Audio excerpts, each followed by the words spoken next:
Hey everyone, welcome to another edition of PowerCore Productions and Podcastings. I am your host, Javon Harrington, back to hit you with another video. And today, we are going to be continuing What If Naruto Was Trained by Dr. Strange? Naruto Mystic Adventure Shippuden, Part 5. But first, as always, if you are a fan of today's video and everything else that we have to offer, then please don't forget to like, comment, subscribe, share, and hit that bell for post notifications so you can stay up to date on everything that is PowerCore Productions and Podcasting that has to come out now and in the future. Also, if you haven't, check out our earlier uploads from in the week so you can stay caught up on everything that is PowerCore Productions and Podcastings. As we get into today's story, we now enter into the events of the 5 Kage Summit. Jiraiya, who managed to survive in this timeline, is taking the place of Tsunade, currently in a coma, as he meets with the other Kage to discuss their moves against the Akatsuki. Meanwhile, a now recovered Itachi Uchiha and Sasuke Uchiha seek vengeance for the Uchiha clan against Danzo Shimura. But following all of this, as the 4th Great Shinobi War looms on the horizon, new and darker forces will be making their presence known. Forces never before seen in this world. Will Naruto and company be able to handle the ever-growing darkness that is surrounding them? Who is the dark shadow that looms over Kabuto, the one known as Dormammu? And what plans does he have for the mystic shinobi of this world? For all this and more, stay tuned as we now continue. What if Naruto was trained by Dr. Strange? Naruto Mystic Adventure Shippuden, Part 5. Sit back, relax, and enjoy the show.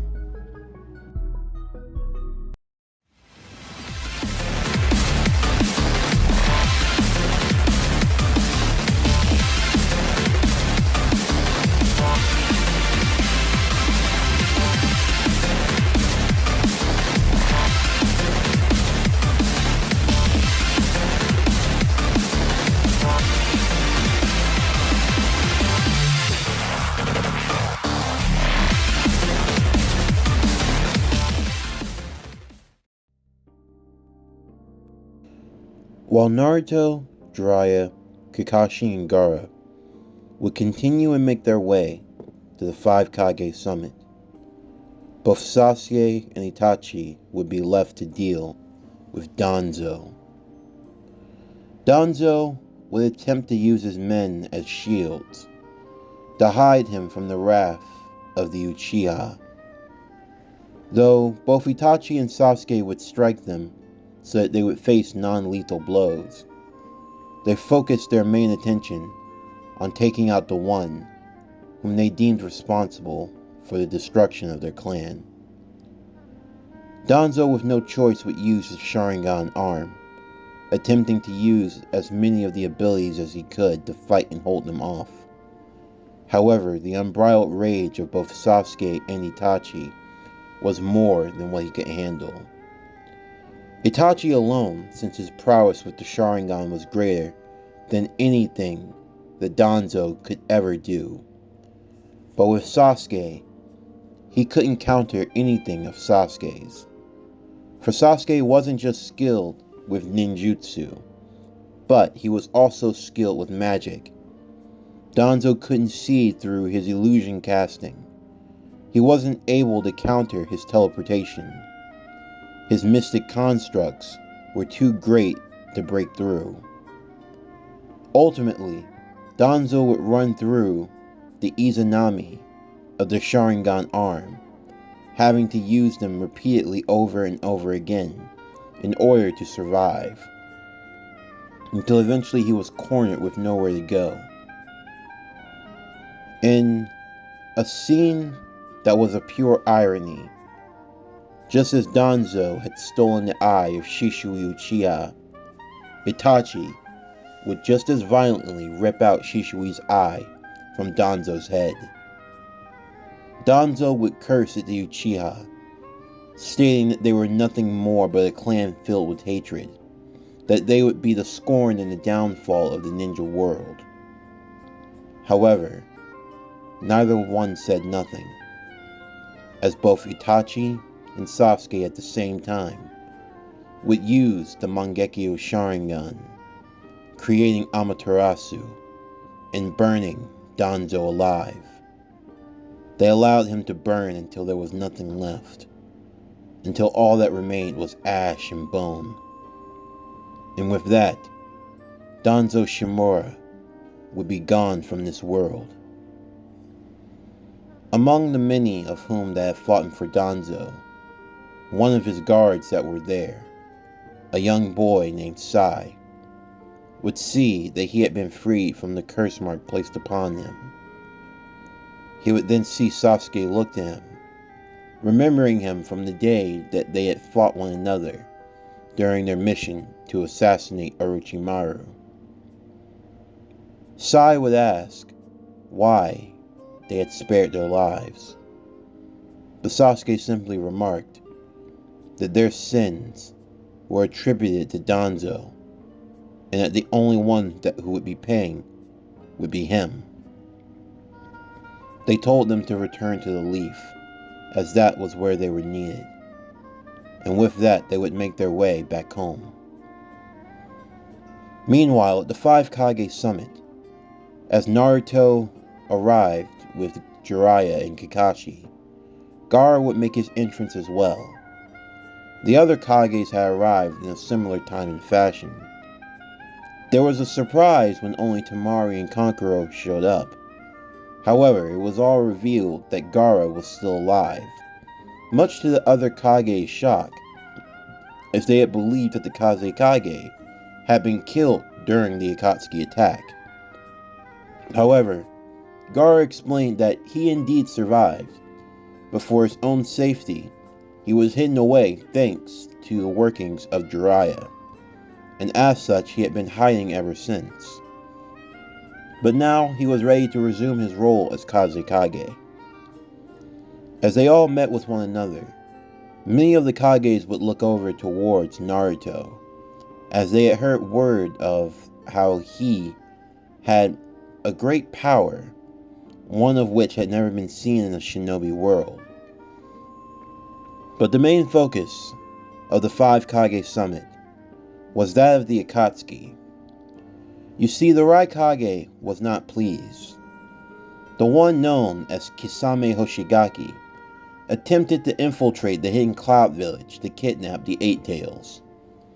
While he had actually done a pretty good job in fighting against the perfect Jinchuriki, thankfully, because of their proximity to the village, A was able to arrive in time, and the combined efforts of both of the brothers was more than enough to defeat the Akatsuki member, with him being killed, and Killer B taking his sword Samehada, although in actuality, Kisame was still alive, simply recovering and hiding in wait inside of the shark blade.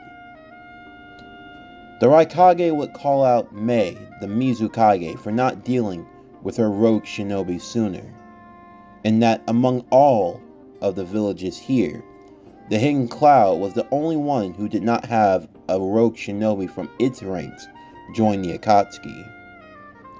There was much arguing and bickering among themselves as they discussed what they should do in the meantime. Many would note that if they had come together with knowledge sooner and tried to work to stop the Akatsuki beforehand, then maybe this wouldn't have happened. Before long, as they continued their conversation, Jiraiya would give his intel on everything he had learned about the Akatsuki and what they were trying to do. From what he was able to gather, it appears they wanted to capture all of the tailed beasts, but for what purpose no one knew. That was, until from out of nowhere in the middle of the room, a man in a mask would appear, dressed in the Akatsuki cloak. The man had a deep and booming voice, and he revealed himself by the name of Madara Uchiha. Just a mention of that name sent shivers down everyone's spine. The man of legend, Madara, Could he really still be alive? How could that even be possible? Though all the same, it didn't matter now. The masked man looked around the room, surprised when he saw Gaara sitting there.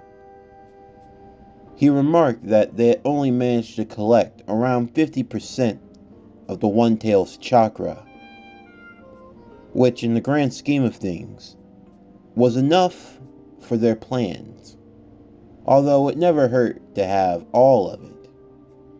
But still, as he looked around, he also saw Naruto Uzumaki, the Nine-Tails Jinchuriki. Finally, he made his plans known. What he wanted was to have the 3 remaining Jinchuriki in his possession. The 5 Kage would vehemently refuse, as they did not plan on handing over the Jinchuriki to anyone. With that being the answer, the masked man, Madara, would officially declare the 4th Great Ninja War on all of the 5 great nations, vowing that the next time they met, it would be on the battlefield. And with that, Madara would vanish. The 5 Kage would now have to discuss and prepare in preparation for the war, now knowing that they would have to form an alliance. They had gathered together in the Land of Iron, and as such, Mifune, the leader of the samurai of that land, also agreed to join in the war efforts. Each Kage would immediately go back to their village, in hopes of making preparations for the war, preparing their nations as best they could. As everyone returned home, Jiraiya would fill everyone in on what was happening.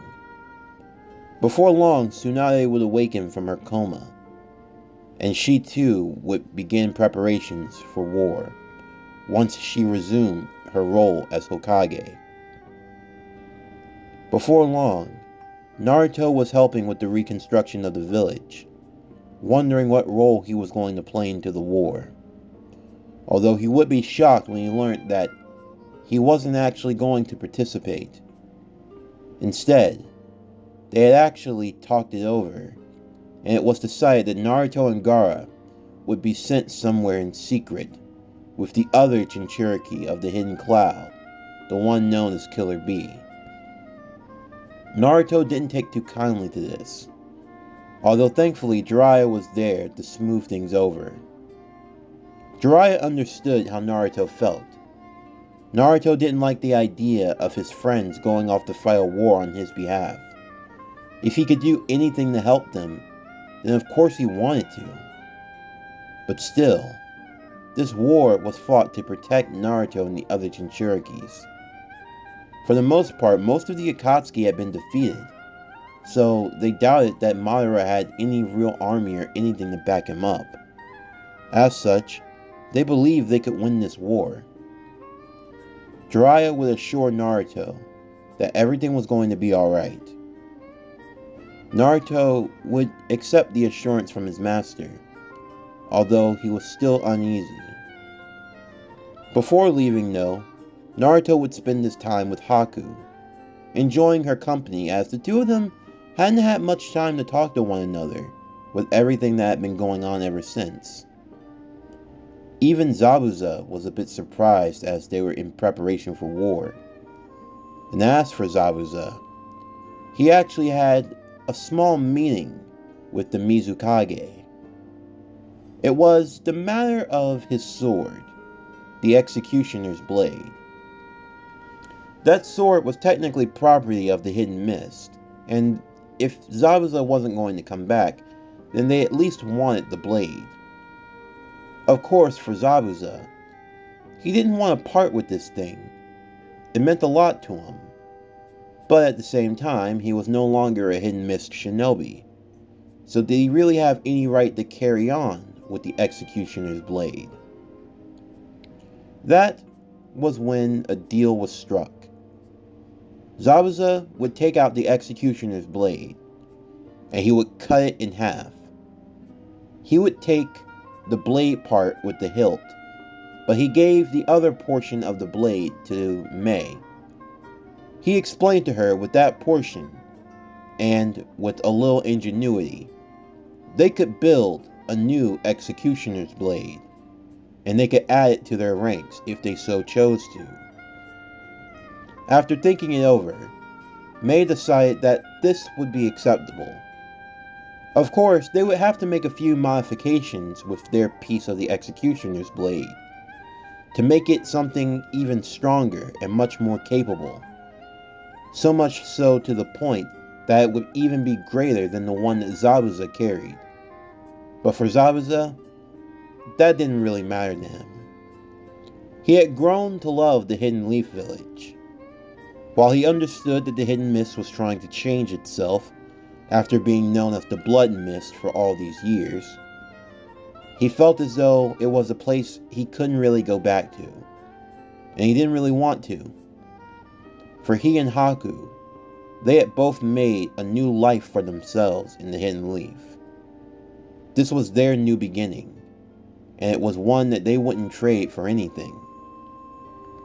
And even though Zabuza wouldn't admit it, there were other people in the village whom he had grown rather fond of. That brat Naruto and the members of Team 7, Kakashi, who was his drinking buddy, and he had his own Genin team in Team Konohamaru. And seeing the young boy grow, that was more than enough for him. Zabuza knew that when the time came, he knew who he was passing this blade down to, and it would be him. With that out of the way, the preparations for war would soon begin. Naruto would prepare to say his goodbyes to his friends, not sure of when he would see them again. The last friend he would meet would be Sasuke. Sasuke was spending time with Hinata before his surgery. It was something that he needed to do. If he was going to fight for the leaf, he needed this power, both he and his brother. Naruto would tell Sasuke that he was happy for him, and he hoped that he had somehow found the peace that he was looking for. For Sasuke, his journey for vengeance was not entirely over. Sure, they had defeated Danzo, but Madara was still out there. He wouldn't be satisfied until he had taken down Madara as well. Naruto told Sasuke to be careful, and Sasuke merely called Naruto a loser, telling him that he had nothing to worry about. With that, the two would fist bump, as Naruto would make his way, his escort team leading him, along with the Sans escort of Gaara, to the rendezvous where they would be heading to Turtle Island, an island that floated in the sky and was kept secret.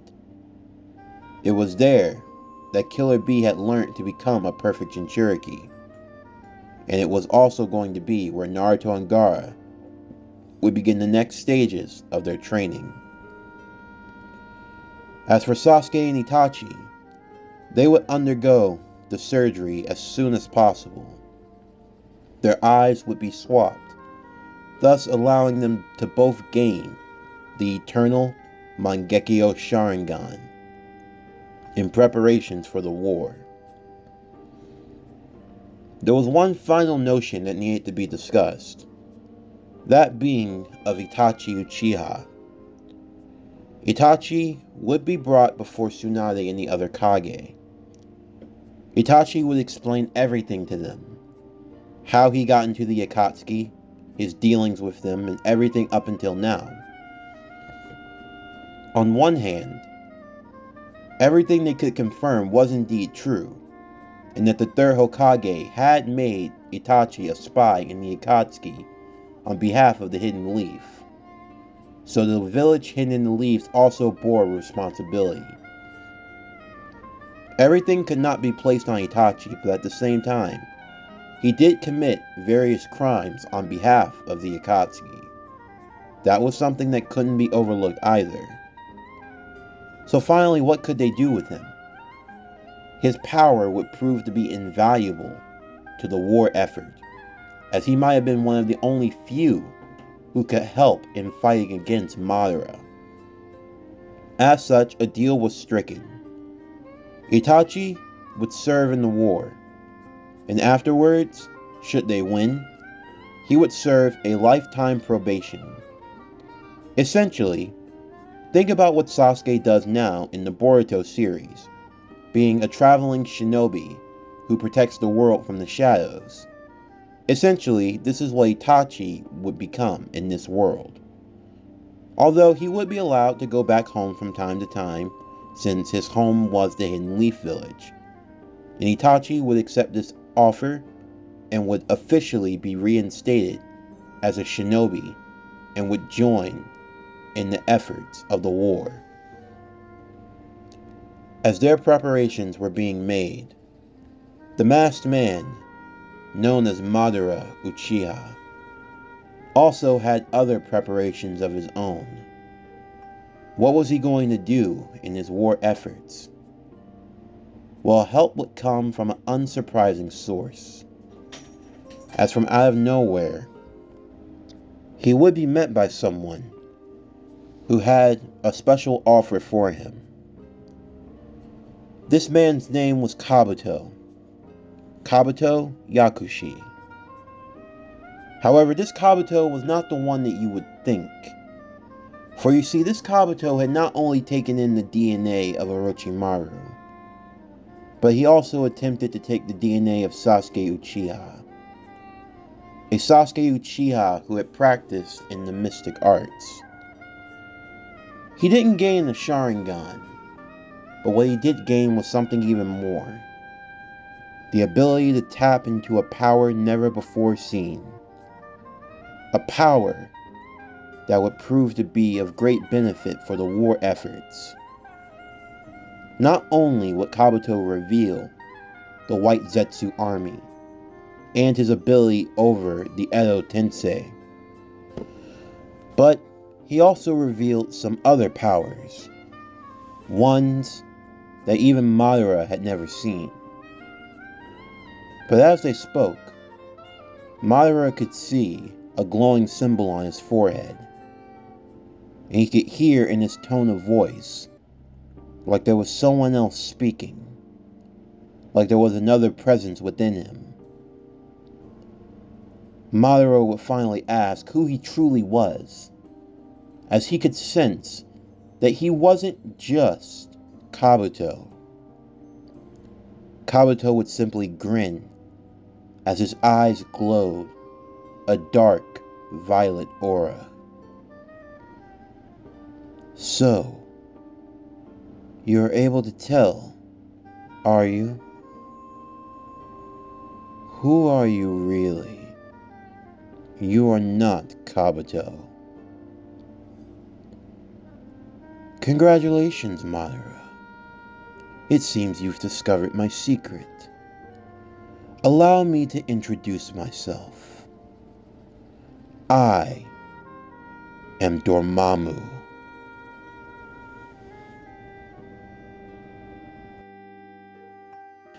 This concludes Naruto, Mystic Adventures Shippuden, What If Naruto Was Trained by Dr. Strange, Part 5.